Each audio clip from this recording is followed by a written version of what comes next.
I don't know how I'm going to get through this post. It's been a couple of days, and I'm still really shaken up. Honestly, after everything that's happened, I'm not okay. Yes, very okay, Buck. But there's so much more. Like I said, this happened a couple of days ago. Between Stephen's revelation and Vary's visit, there hadn't really been any major incidents. It was too peaceful, like a storm was brewing. But not any ordinary storm.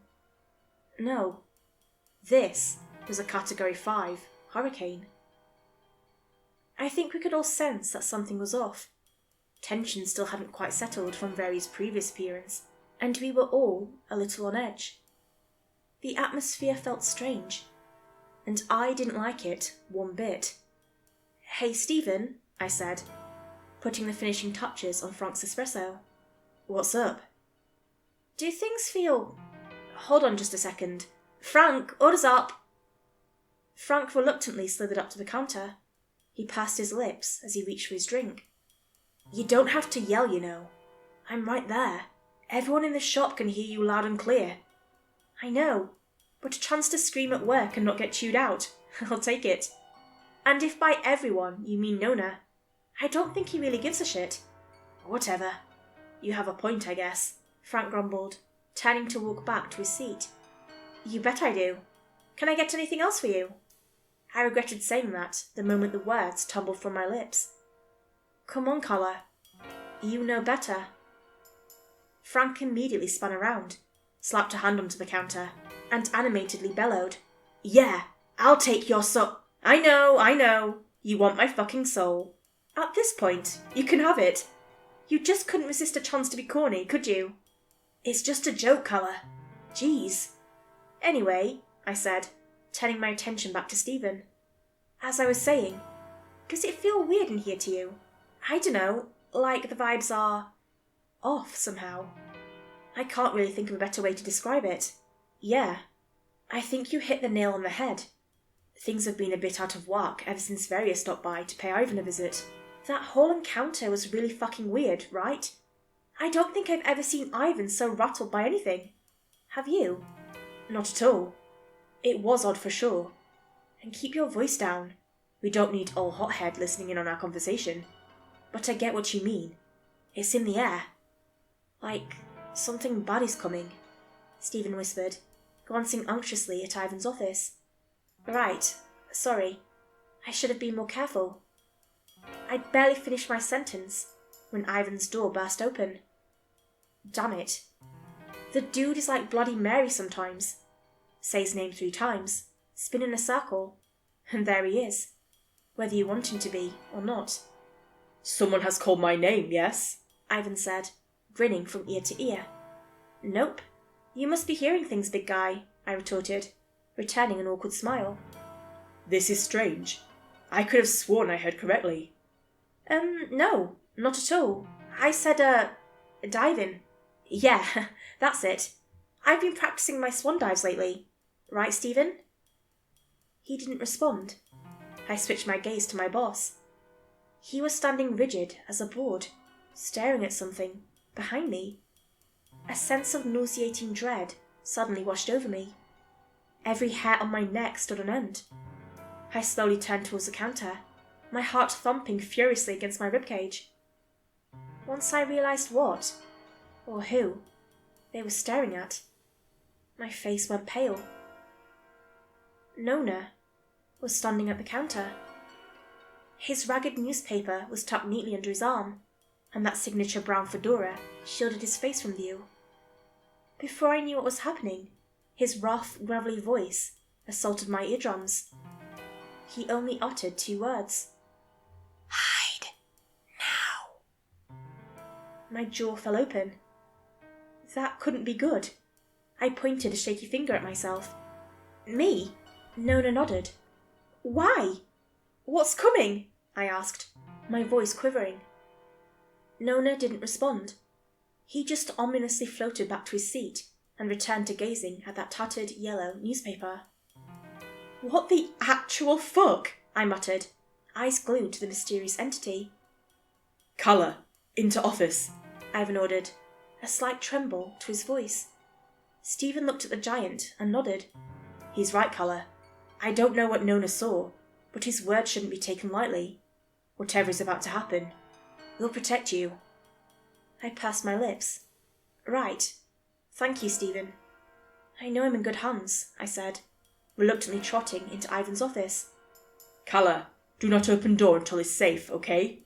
I will give protection," Ivan commanded sternly. Fiery determination was scrawled across his grave countenance. "Okay, got it." At that moment, I couldn't have been more grateful. Don't get me wrong, I was terrified as all get out, but to know that I had such an amazing team in my corner was an incredible feeling. I mean, even Frank looked like he was ready to put up a fight. Yeah, they could be arseholes, and they weren't always easiest to deal with, but my people at Aftermath had become like a sort of twisted little family to me. I was yanked back to reality by a tiny ding. The front door. Ivan told me not to come out until it was safe, but I needed to know what was going on. And he never said that I couldn't peek. I cracked open the door and peered into the coffee shop. My heart plummeted to my toes when I soaked in the scene before me. Verrier was standing in front of the counter. He had a smug grin plastered across his face that sent a chill rippling down my spine. Those jet black horns shimmered atop his head, and his aura was downright sinister. I watched in horror as he turned to Nona. Nona stood from his seat. His essence radiated pure, unabated rage. I was terrified. For Verrier, it was like witnessing a full-speed car crash. I wanted to look away, but my morbid curiosity had to know what Nona would do. He took one step forward before Verrier held up a hand, motioning for him to stop. "Stani tu, zlienti dedu." Nona froze mid-stride. He couldn't move a muscle. Suddenly, I feared for my life. Verrier had found a way to stop the most powerful entity I'd ever encountered with one sentence. Things were starting to look bleak. "Release him!" Ivan shouted. I could tell that he was trying to stay strong and conceal the fear in his tone, but it seeped through nonetheless. And Verrier was reveling in it. "What's wrong, Ivan? Need your little bodyguard to protect you?" "You fucking cunt! I will rip you limb from limb!" "Ah, not so fast, big guy. You must have forgotten about our contract. Lay one finger on me, and you'll find yourself in the fiery depths quicker than you can snap my neck." Ivan lowered his head in defeat. This couldn't be happening. "Now, have you made your decision?" Verrier said. His slimy smirk was so wide that I thought the corners of his mouth would tear. His soulless eyes shimmered with elation as Ivan hesitantly met his gaze. "I cannot choose such a thing. I will not," he solemnly muttered. "Well, all right then. I'll choose for you." "I'll take the girl," he proclaimed, snapping his head in my direction. My blood turned to ice as his pupils danced over my petrified face. "Ivan, what's going on? What is this?" I squeaked, cowering behind the doorframe. Ivan took a long, deep breath, then exhaled slowly before making eye contact with me. My bottom lip began to quiver. Tears brimmed at the giant's eyes, threatening to spill down his cheeks at a moment's notice. "Colour, I am sorry. Verrier and I made deal long time ago. He would never visit again, but I had to trade for person most valuable to me. This was decades ago. I did not have anyone of value to me for years, until I met you and Stephen." The pieces were starting to click into place. Verrier was harassing Ivan because they had a deal. Ivan thought that Nona would ward the demon off indefinitely, but his plan had failed. I didn't know how to feel.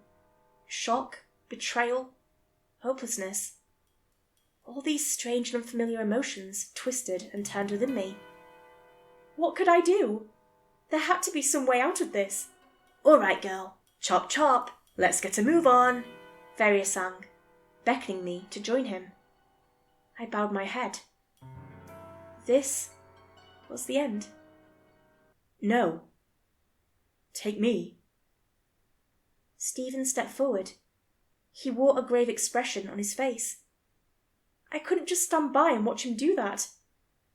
I threw open the office door and faced the stoic group. No! I won't let you! Calla, don't. You've done nothing wrong.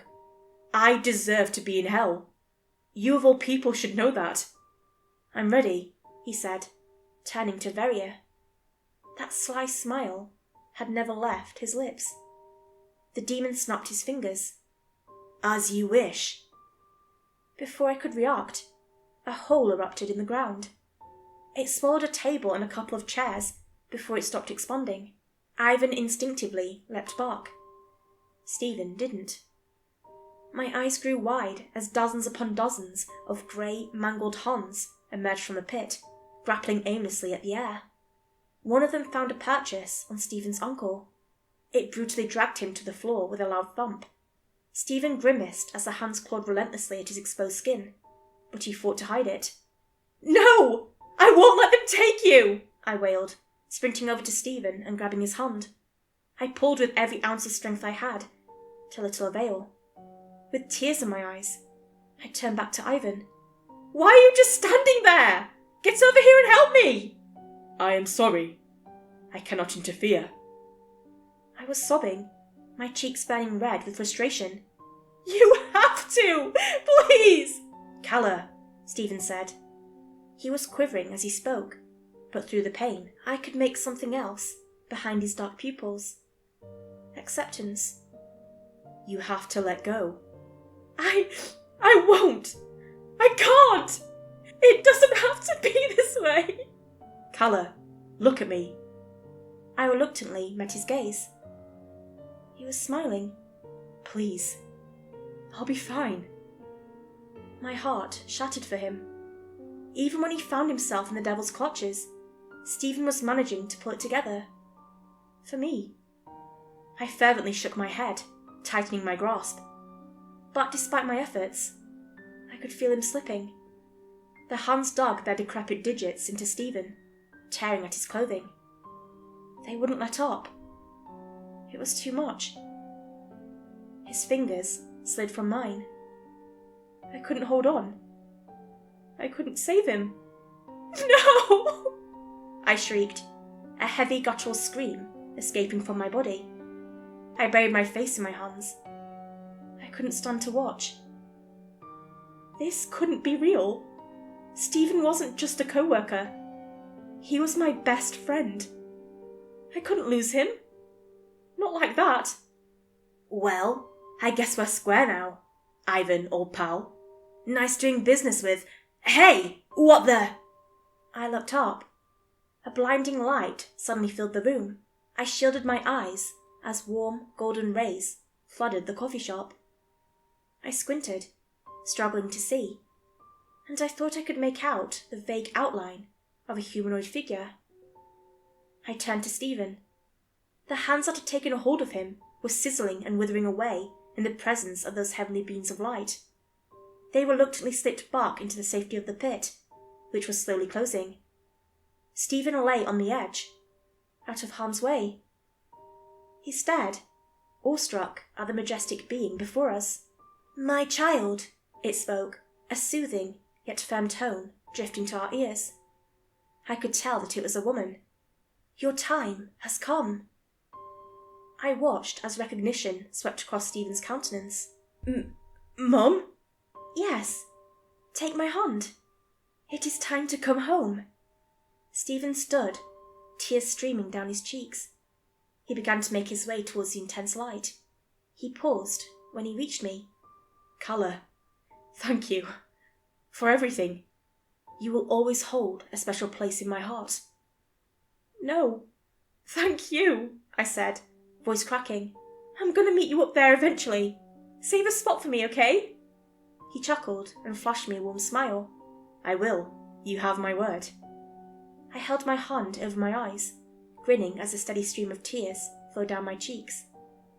This is what I wanted for him the whole time.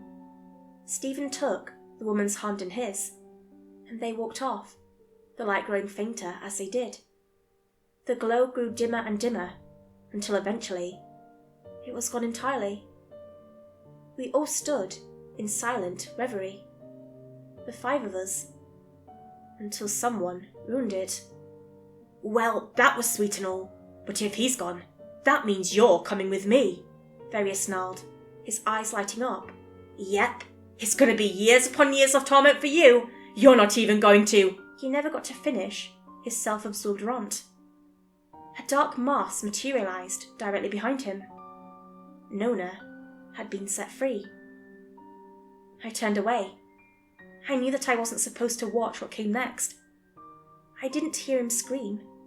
Just wet, gurgling sounds mingled with what I can only assume was the snapping of bones. I squeezed my eyes shut. Whatever was happening was nauseating. It didn't take long for the sounds to stop. Maybe 30 seconds, max. Still, I wasn't taking any chances. I gave it a little bit longer, just to be safe. "Colour, you can open eyes. Is okay." Stephen's solemn tone filled my ears, snapping me from my stupor. I did so, surveying the scene before me. A few chairs were knocked over, but nothing too crazy. Verio was gone without a trace, and Nona looked like he was licking his fingers. I guess that's what he was doing. Ivan was standing there shamefully, head hung low. His face was red, and I could tell that he'd been crying. Ultimately, though, my gaze landed on Frank. I'd forgotten he was still there. His back was pressed up against the window, and he was as pale as a ghost. Fitting, right? His eyes looked like they were about to pop out of his skull. I'm gonna go."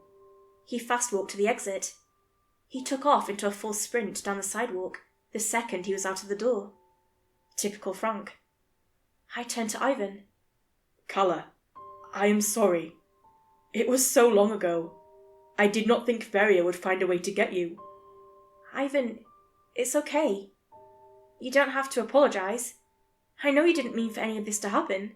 You probably hadn't genuinely cared for anyone in centuries. I'm glad that you care about me, though, I said, throwing my hands around his tree trunk of a waist. He hesitantly reciprocated, placing a meaty hand on my back. "But Stephen," I muttered, pulling away. "I'm so happy for him. I really am. But I need some time to grieve." "I understand, Colour. Take as much time as you need. Stephen was like son to me. Shop will close temporarily, in remembrance of him." So, that's it. That's why I'm so screwed up. The coffee shop will open back up in a few days. But for now, I'm taking my time to process things. I don't know how I'm going to function without Stephen there. It's hard to imagine working at Aftermath without him by my side. This will probably be my last post for a while. I'm going to have a lot on my plate. I'm still mourning, and after all, when the shop does open back up, I'm going to have some pretty big shoes to fill.